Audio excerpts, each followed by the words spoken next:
after 3. It's the Bulls in front by 14.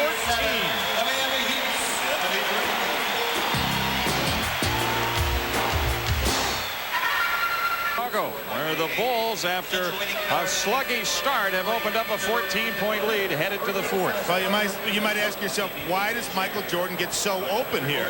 Well, Allen Ogg is moving over to pick up Scottie Pippen inside because he was worried about being illegal, didn't come across the lane to help, and Michael Jordan shot a warm-up dunk. He has scored in all shapes and sizes tonight as he returns for the 4th quarter. Michael Jordan with 42 points. Scott Williams stays in. So does Purdue. In the 3rd, Chicago outscoring the Heat 27-20. What's interesting is Michael Jordan has all these points, but they've come in kind of a blending way. They just seem to have come in the natural flow of the game. Not that he's not asserting himself. He works around a Purdue screen. Cycli jumps out at it. Good touch pass, Hodges to Williams, and Scott Williams got banged in the air. He'll shoot 2. Cycli on the foul.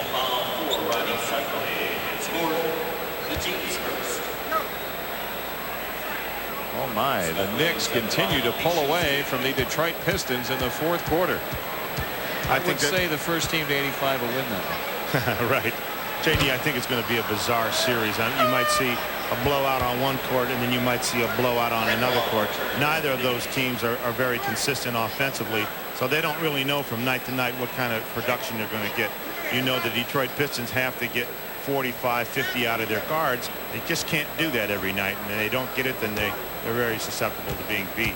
On the other hand, Patrick Ewing normally has to have some good nights, and if not, then the 2 perimeter shooters, John Starks and Mark Jackson, have to put the ball in the basket.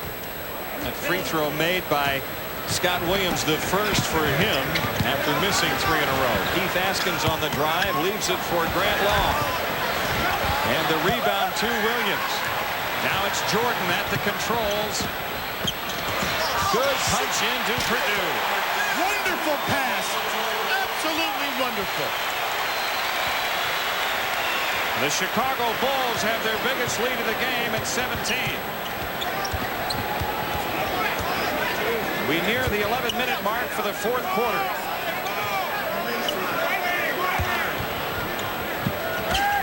Kevin Edwards being chased by Scott Williams. 3 to shoot. And it's tipped in by Coles. Bimbo Coles with 6.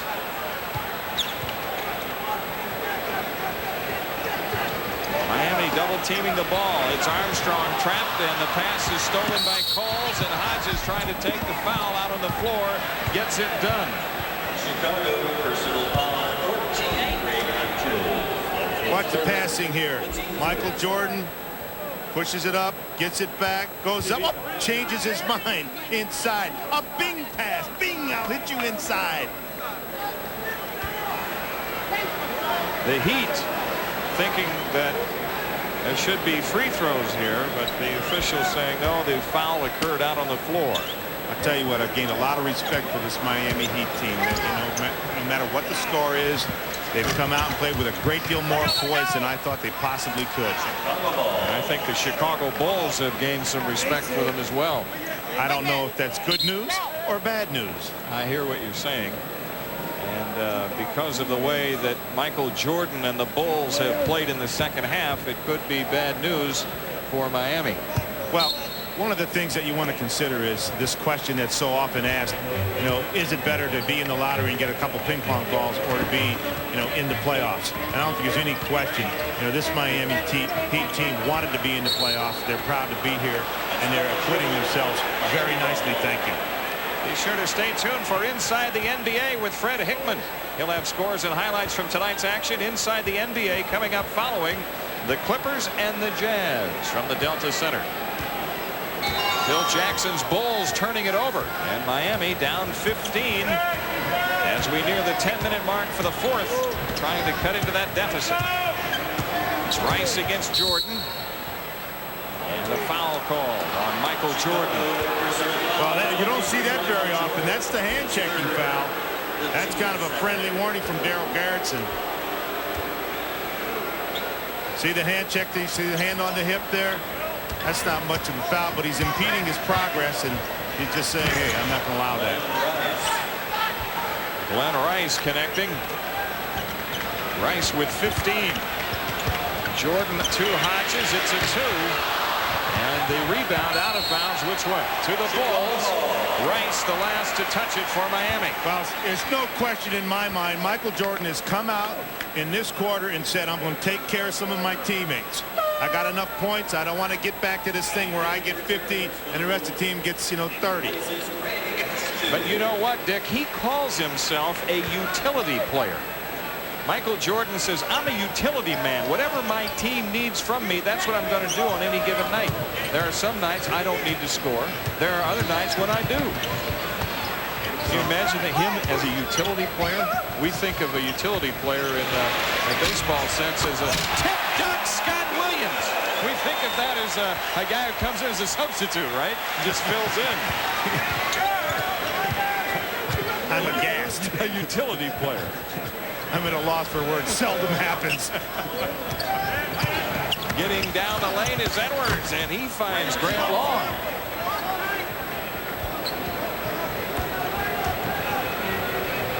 Nine minutes left, and Chicago the ball, a 13-point lead.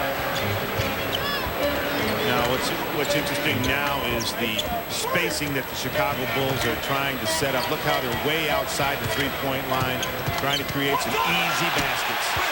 Like that.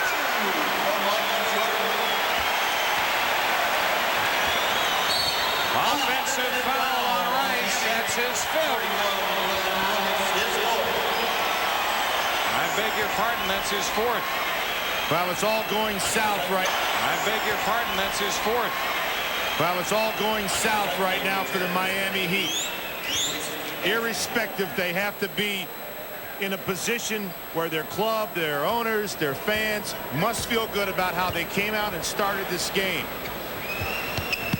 Hey, there's 8:30 left. Here's Jordan in, finding Pippen, who finds Armstrong, who finds the basket. Well, B.J. Armstrong is the finest long-range shooter on this team. He is their best three-point shooter. Shoots 40% from three-point line.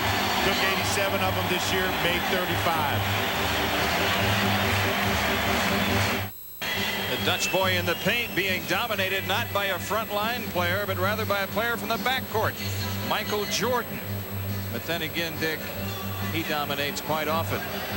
Here in Chicago Stadium, the Bulls have opened up a 17-point lead in the house that Jordan didn't build but has filled on a nightly basis. And they're building another one right next door, which he will fill.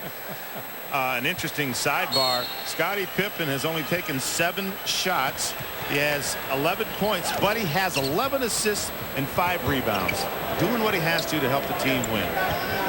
This is Rice guarded by Pippen. Jordan snaps down the rebound. He's got 9. Armstrong pressured by Coles.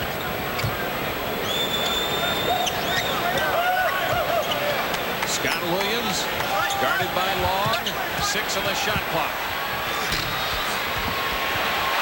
And Ronnie Cycli has the miss. Miami down 17. Glenn Rice looked like he got fouled by Jordan, no call. And Rice looked like he got fouled again, no call. Yeah, that's a little discouraging. Kevin Lockery not happy. Man of the Miami Heat bench happy. Assistant coaches, trainers, doctors, lawyers, everybody unhappy, and they got reason. Cole loses it to Armstrong, and then a foul call. Is it on Bimbo Coles? It is. 2 fouls on Coles in the contest, and Steve Smith returns to replace him. Also Brian Shaw in for Kevin Edwards. So that's a tough pill for a young team to take. You know, they feel that they've gotten to the playoffs and they deserve the foul calls, irrespective of the score or how the flow of the game is going or how the momentum of the game is going. I mean, those were 2 obvious fouls that should have been called. Chicago making a change. Horace Grant is back for Scott Williams. Jordan guarded by Shaw. Michael lost his footing and lost the